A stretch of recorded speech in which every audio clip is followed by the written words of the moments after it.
Saudara, polisi menetapkan seorang tersangka yang diduga pelaku pembunuhan gadis penjual gorengan di Padang Pariaman, Sumatera Barat. Selain itu, polisi juga menurunkan tim trauma healing untuk memberikan layanan konseling bagi keluarga korban.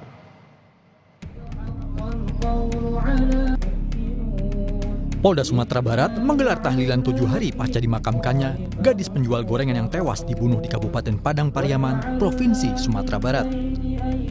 Selain tahlilan, Polda Sumbar juga memberikan trauma healing dengan membuka layanan konseling bagi keluarga. Konseling lebih difokuskan untuk ibu korban yang hingga saat ini masih menyimpan duka mendalam karena kepergian korban. Layanan konseling trauma healing ini akan terus dilanjutkan jika masih diperlukan. Kedatangan kami membawa tim trauma healing dari Bab Psikologi Polda Sumbar.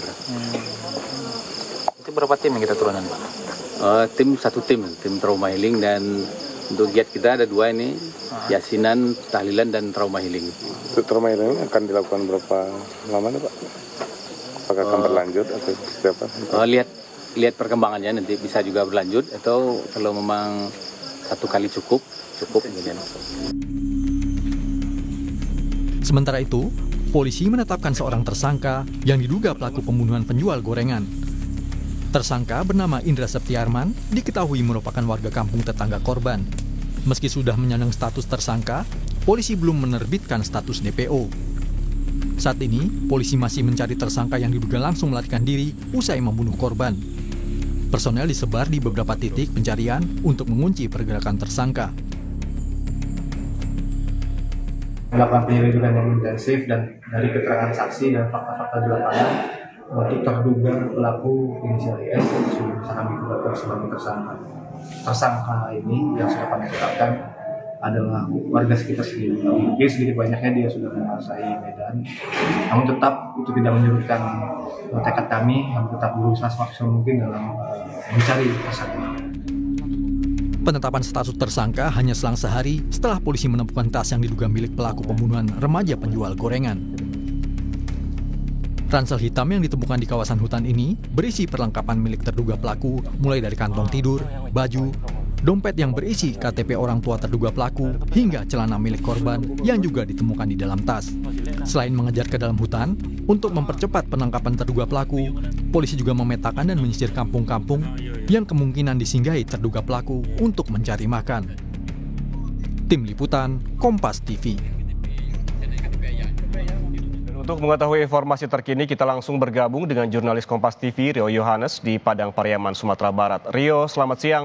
Ini apa saja kemudian yang menjadi pertimbangan polisi hingga akhirnya menetapkan tersangka? Ya, Ian dan juga saudara, penetapan tersangka ini berdasarkan adanya keterangan dari saksi-saksi yang sudah diambil oleh pihak kepolisian. Juga ada barang-barang bukti yang ditemukan dan adanya celana atau pakaian terakhir yang digunakan oleh korban yang dibawa oleh terduga pelaku atau tersangka ini saat pelariannya. Hal itu dibuktikan dengan ditemukannya atas tersangka di dalam kawasan hutan, di mana di dalamnya juga terdapat celana milik korban. Sehingga dalam hal ini, pihak kepolisian menetapkan status tersangka sebagai IS ini, usia 26 tahun ini. Dan sejauh ini memang baru 1 orang yang ditetapkan sebagai tersangka. Dan tidak tertutup kemungkinan nantinya akan muncul tersangka baru jika nanti IS ini berhasil ditangkap dan ia bisa dimintai keterangan. Demikian, Ian. Ya, pelaku telah ditetapkan sebagai tersangka, namun ini masih buron. Lalu bagaimana perkembangan pengajaran pelaku dan apakah posisinya sudah diketahui oleh polisi?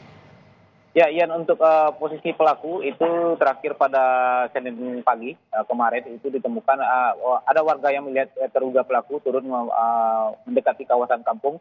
Pelaku ini terlihat sudah dalam kondisi acak-acakan, tanpa baju, hanya memakai celana pendek saja. Dan ini memang dia melihat aktivitasnya, terlihat oleh warga pelaku ini, tersangka ini langsung lari lagi ke kawasan hutan. Tersangka ini terlihat di kawasan Jorong, Padang Kabau, di sana masih dalam kecamatan 2x11 Kayu Tanam, Kabupaten Padang Pariaman, Provinsi Sumatera Barat. Dan berdasarkan temuan terakhir ini, pihak kepolisian itu memfokuskan pencarian di kawasan tersebut dan lebih diintensifkan. Hingga tadi malam itu pihak kepolisian termasuk Kapolres dan juga Kasat Reskrim itu berada di kawasan hutan untuk ikut membantu proses penangkapan tersangka ini. Namun memang hingga siang hari ini tersangka ini masih belum dapat ditangkap. Demikian, Ian. Ya, Rio, ini polisi kemungkinan besar juga telah mencium gitu keberadaan pelaku. Namun demikian, kemarin polisi menyebutkan mempersempit gerak pelaku dan juga apakah ini warga turut dilibatkan dalam pencarian, mengingat ini pelaku juga merupakan tetangga dari korban, Rio. Ya, untuk keterlibatan masyarakat dalam proses pencarian, seperti yang kita ketahui bahwasannya pelaku ini atau tersangka ini adalah masyarakat yang kampung sebelah dari kampung korban. Dia juga orang yang hobi berburu, sehingga dia sangat menguasai medan dan kawasan hutan di daerah tersebut. Sehingga dalam hal ini pihak kepolisian juga melibatkan komunitas buru babi atau komunitas berburu untuk ikut membantu menelusuri jejak-jejak pelaku yang ada di kawasan hutan, di mana titik-titik yang biasanya dilalui oleh pemburu ini, dan di mana tempat-tempat titik-titik beristirahat pemburu ini. Untuk mengetahui itu, pihak kepolisian melibatkan komunitas buru babi di Kabupaten Padang Pariaman. Namun memang hingga saat ini keberadaan pelaku masih belum bisa diketahui oleh pihak kepolisian. Demikian, Ian. Ya, Rio, selain juga mengejar pelaku, polisi juga semalam mendatangi rumah korban untuk menurunkan tim trauma healing. Ini bagaimana prosesnya dan apakah akan dilakukan sekali ataukah nanti berkelanjutan, Rio? Ya, untuk trauma healing itu memang kemarin itu dari Polda Sumbar menurunkan tim untuk melakukan tahlilan 7 hari pasca dimakamkannya korban. Dan selain tahlilan memang personil juga memberikan layanan konseling, trauma healing, merupakan konseling kepada pihak keluarga korban. Terutama yang diintensifkan adalah kepada ibu korban karena memang hingga saat ini korban masih menyimpan luka mendalam akibat kepergian dari korban ini. Dan untuk hasil asesmen memang belum disampaikan. Jika memang nantinya dibutuhkan secara berkelanjutan, maka akan kembali diturunkan tim untuk melakukan konseling kepada keluarga korban, tidak hanya kepada ibu, juga kepada adik dan juga neneknya yang rumahnya saat ini dijadikan sebagai rumah duka. Demikian, ya. Baik, pengejaran terhadap pelaku masih dilakukan hingga saat ini dengan mempersempit ruang gerak dan juga melibatkan warga untuk mempercepat penangkapan dari pelaku. Terima kasih jurnalis Kompas TV Rio Yohanes melaporkan langsung dari Padang Pariaman, Sumatera Barat.